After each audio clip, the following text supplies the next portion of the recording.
So one of the really useful things to learn about guitar as you're getting better is how to play these two-note chords like this. I'll just demonstrate it and then I'll explain what I'm doing.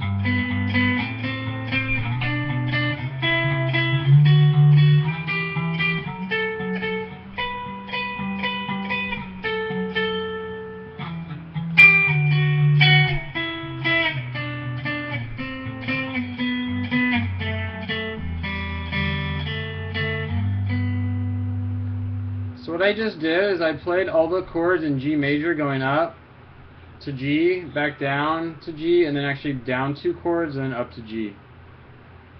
So the easiest way to learn this sort of thing is just to learn it and not to worry about the theory of it, and just learn how to do it and then think about what's happening. So this is 3rd fret. Well, the first thing, every note is either on the E string, and the G string. This is 3 and 4, and you can either do it with these fingers or these. I'm just going to do it with these. So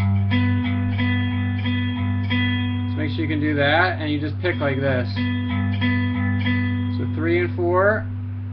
This is G major, this chord. The next one's 5-5. So notice I just slid this finger up on that string, this one up on this string. You're not going to take your fingers off the whole time. So 3 and 4 is G major. This is 5-5. This is A minor. You slide this shape up to 7-7. This is B minor. You slide it up to 8 and 9. This is C major. Then you slide the same shape to 10 and 11. This is D major. Then to 12-12, E minor. Then to 14-14 is F sharp diminished or F sharp minor. It's actually a minor shape that we're doing, but the chord in the key of G the diatonic chord would be F sharp diminished.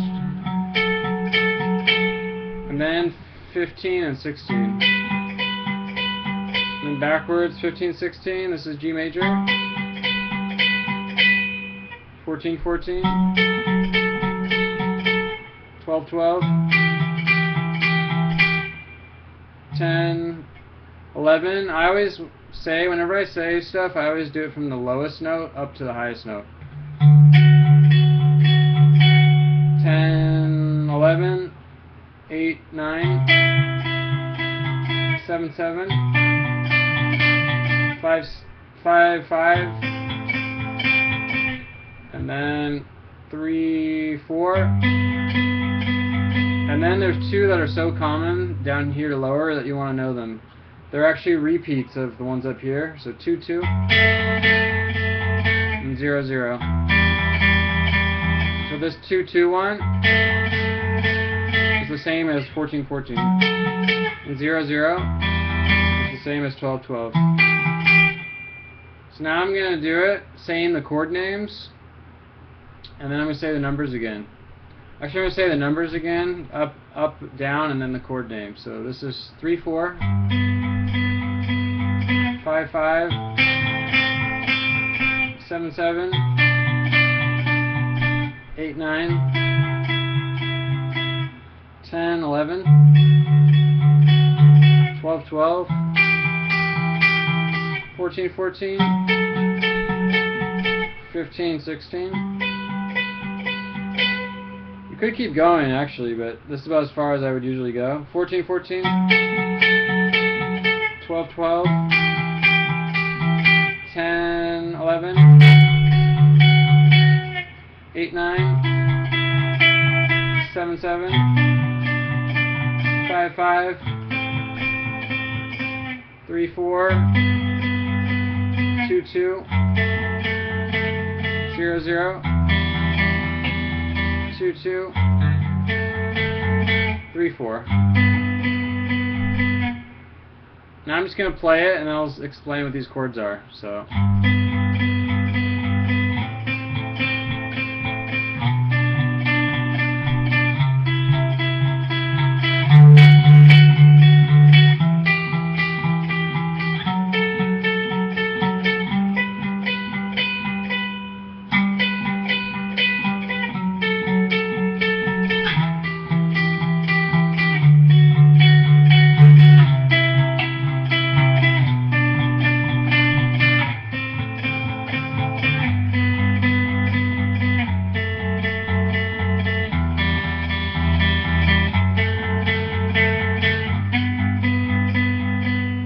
what these chords are is just going up the chords in the key of G major. There's 7 chords in every major key. 3 major chords, 3 minor chords, and 1 diminished chord. So the chords here are G major.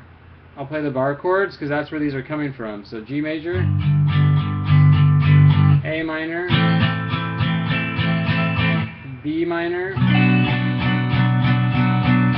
C major, D major, E minor,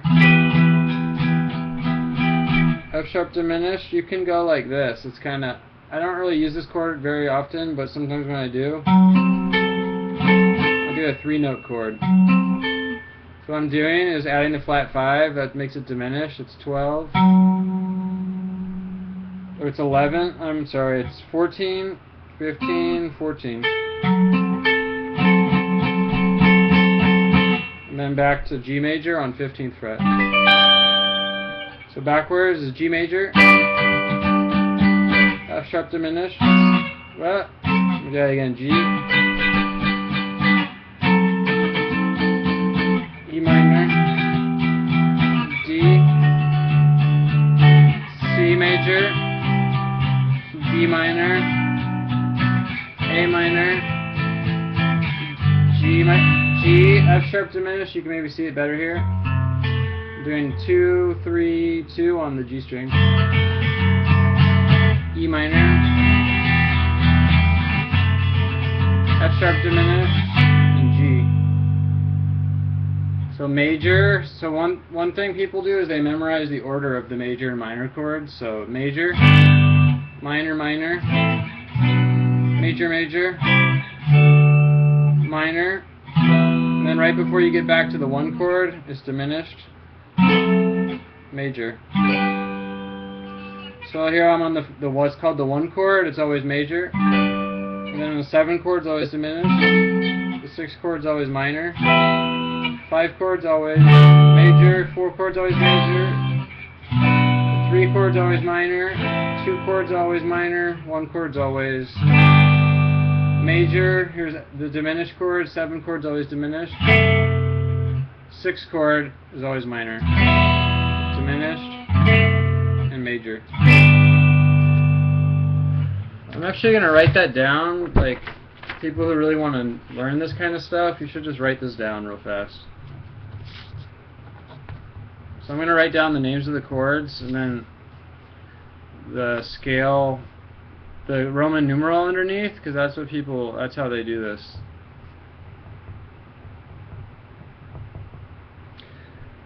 So these are all the chords in the key of G major, which is a super common key to play in.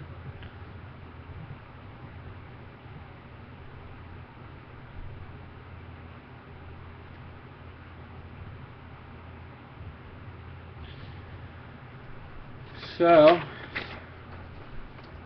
that's what it would be.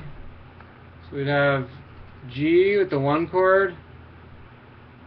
See, there's a Roman numeral 1 under it. That's what musicians write to represent major.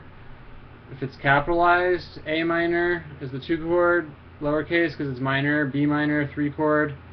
Some people don't actually lowercase it and they'll just write everything capital, but I think people who do make it lowercase, it's easier to understand. 4 chord is major, and then the 5 chord's major, the 6 chord's minor, the 7 chord's diminished, and that little circle means diminished. I could be wrong actually, because it's so rare that I actually use diminished chords.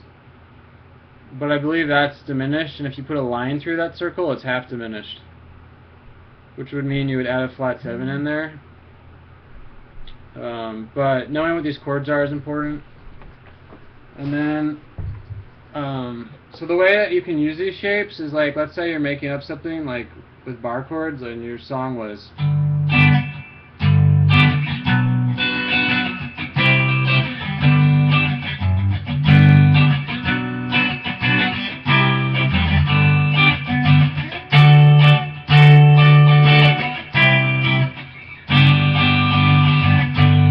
that simple chord progression, so G,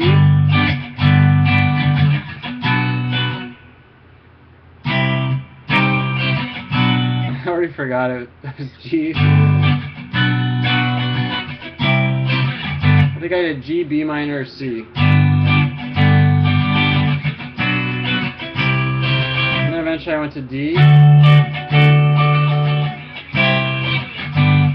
D, let's say it was D, C, G. So I want to do G.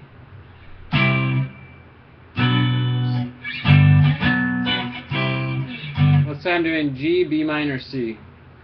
And I want to make something more interesting than just going.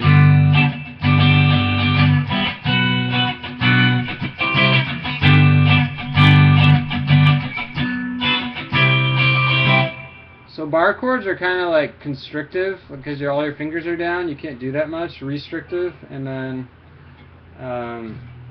also like they just have a certain sound. So some people will just substitute these chords in instead.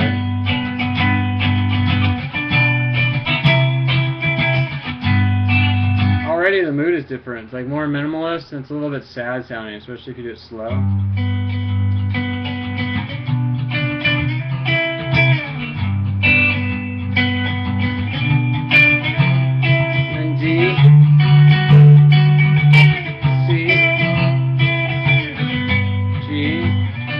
Minor, C. But what's really cool about these chords is you have more fingers free. And you can also start to get more creative, like how you're going to do it, those two notes. So you could be like.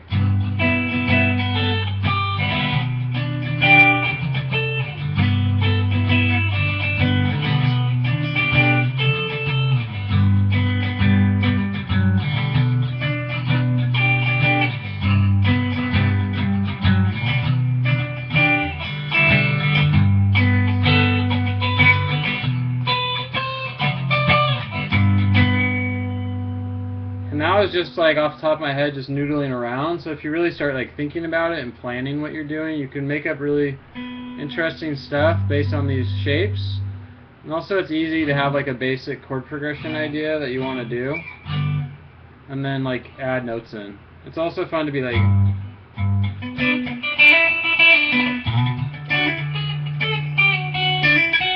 can use your thumb and start to do like these kind of riffs.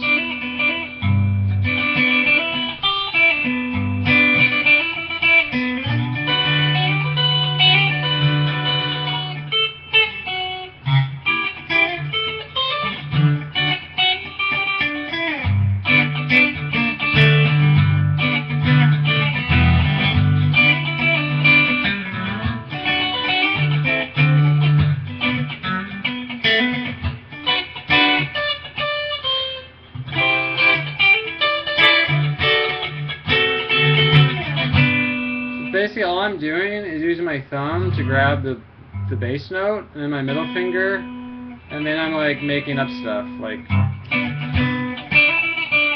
here is like a bar,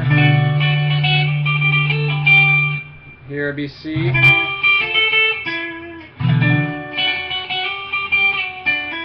then you start to learn tricks like.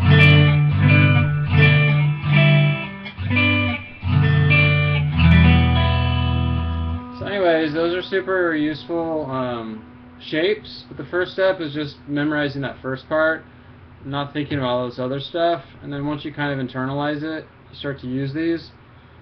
They're super powerful, and you'll start to notice a lot of people use them. So, hope that was helpful. Bye.